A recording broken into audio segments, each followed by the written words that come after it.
Hello, I am Kitegirl, Annabelle Drumm, and I am so pleased you're here. Pat Armitstead is no stranger to grief and loss. She lost her home and business twice, had cancer with 2 lots of surgery. She lost her first child, a daughter, and had 10 car accidents, none of which she says was her fault. Her family didn't speak for 20 years, and she almost went bankrupt.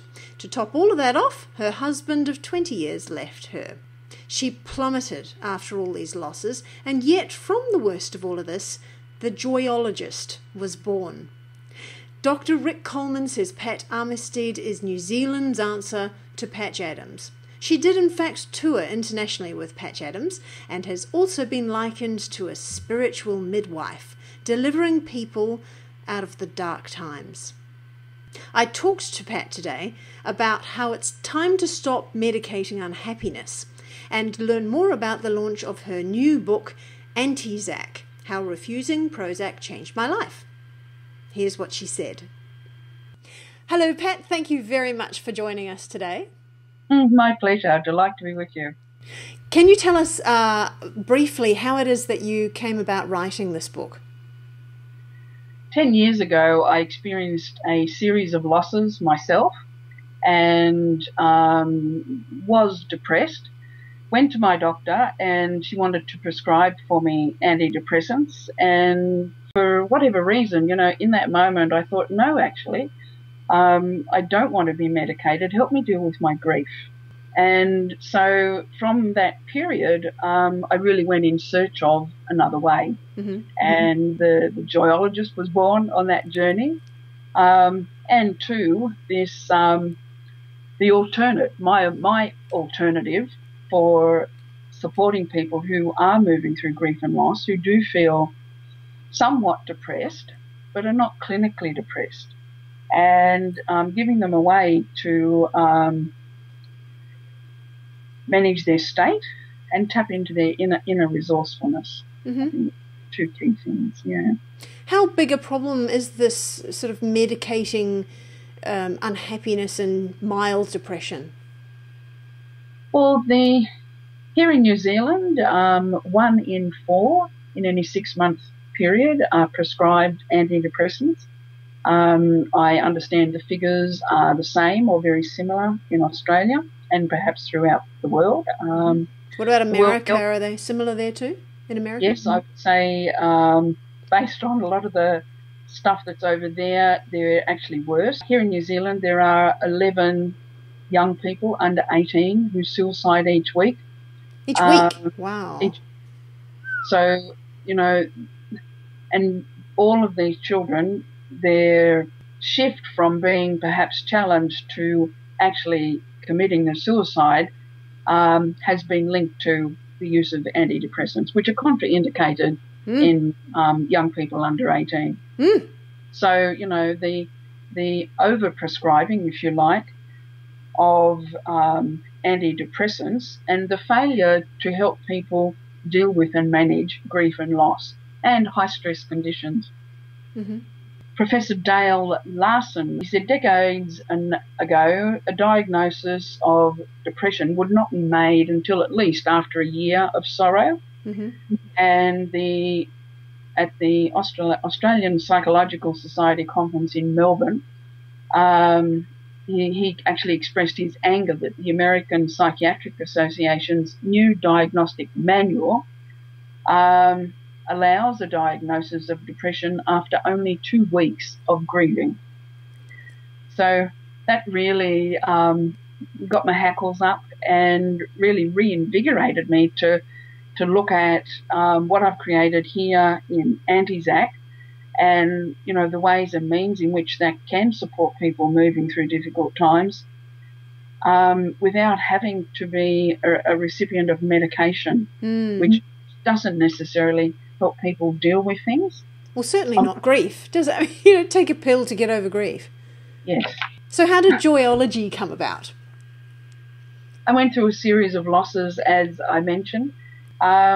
And I went to a grieving seminar at Starship Hospital, the children's hospital here. Mm-hmm. On that night, sat next to a couple who were probably the very beginning, because I just had one of those major aha moments on that evening, sitting next to me at this seminar, which was designed for parents who had lost children, to help them create their own networks when they left the embrace of Starship Hospital and went back to their own communities. And one of the doctors who'd worked with Elizabeth Kubler-Ross was doing the presentation.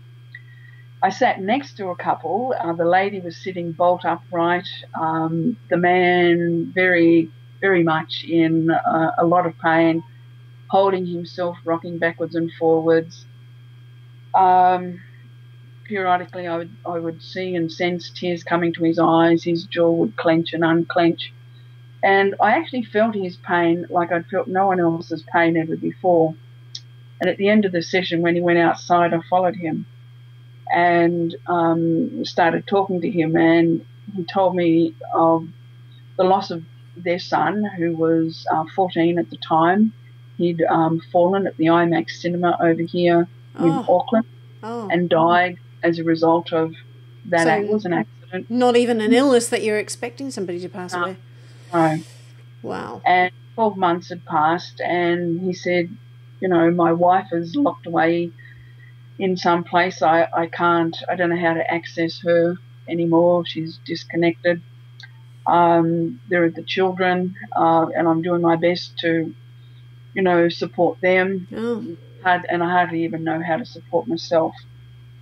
So I was really very moved that he would share that intimacy, especially a man. Yeah. I didn't even know him really. And on the same night when I left that seminar, I had a phone conversation with a magician in South Australia by the name of Peter Salerno, who was inviting me to bring laughter workshops to New Zealand. And in that conversation, there was just a bit of a window, a pause.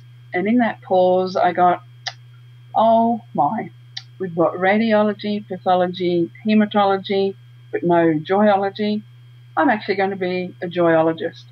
And the last 11 or 12 years have been that journey. Joyology, wow. And now I've heard also that you have toured with Patch Adams at some stage as well. Yes. Yeah. How was that? Extraordinary. I bet. In 2004, I joined him and 35 other people in Clown Persona, travelling through Russia's orphanages, a week in Moscow and a week in St. Petersburg.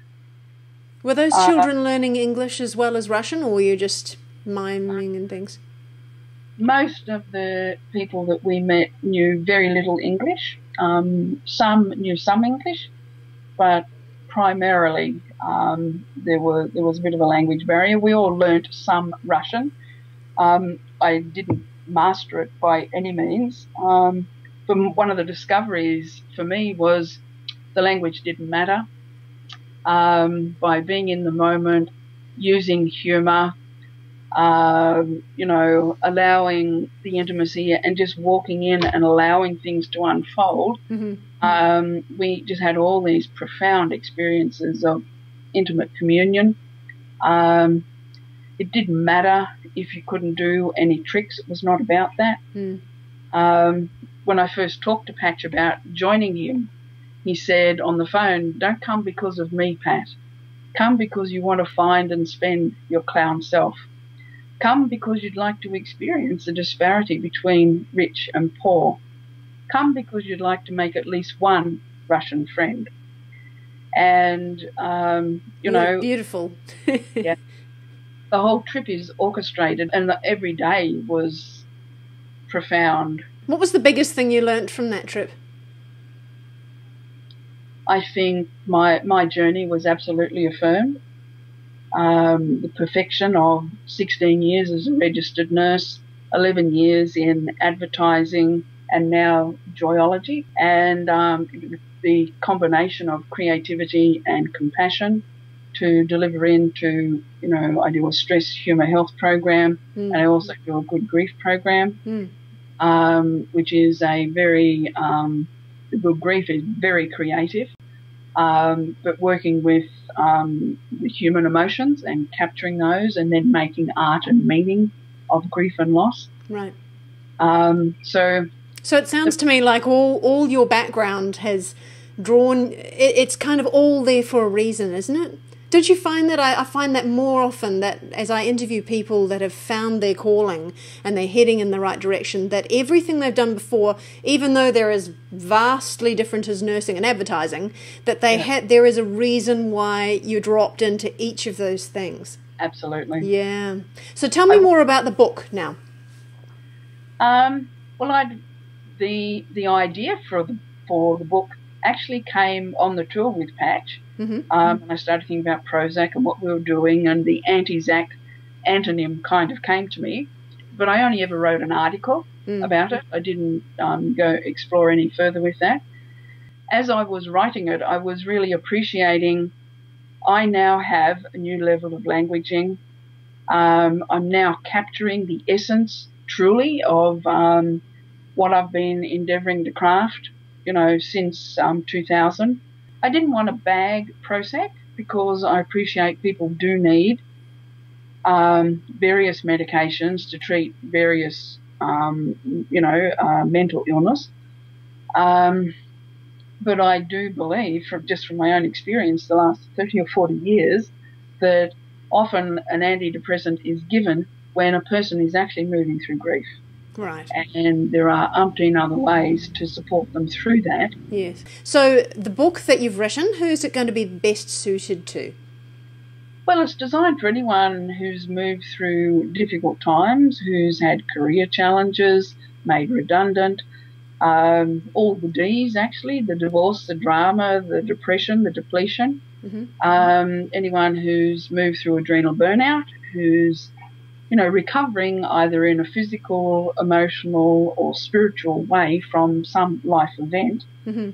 and is looking for ways to tap into their inner resourcefulness.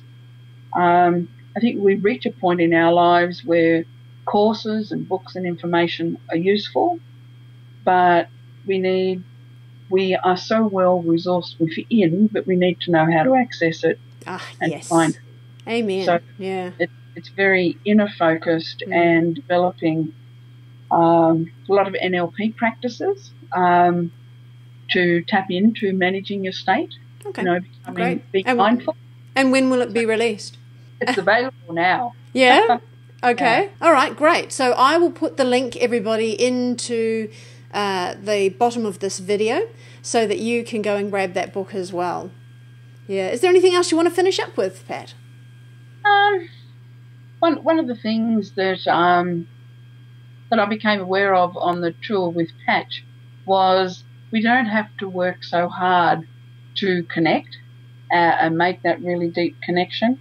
One of the children that I had an encounter with at the Deaf, Dumb and Blind School, as I entered the building, she saw me and she just came and took my hand and led me aside, sat me down in a room and started playing with my earrings. And as she's doing this, I was just present and sensing. I had no idea what her condition was. And then she started to hum, and I could tell by the tonal quality of her voice that she was deaf. And she hummed for a time, still hanging on to my earrings. And when she'd finished humming, there was this pause, and I thought, okay, so it's my turn. So I started humming, just making it up. And she hummed and I hummed for 45 minutes. Wow. In that 45 minutes, there was no stray thought from me. I didn't think of anything else. And for me, that's been the most profound experience. I don't think I've ever before or since been present to somebody totally for 45 minutes before they came and called me for the bus. And so I think what's the message?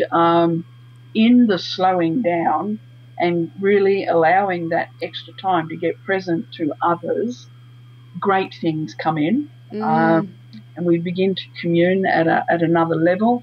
We enjoy another level of intimacy, and every single person on the planet is looking for that.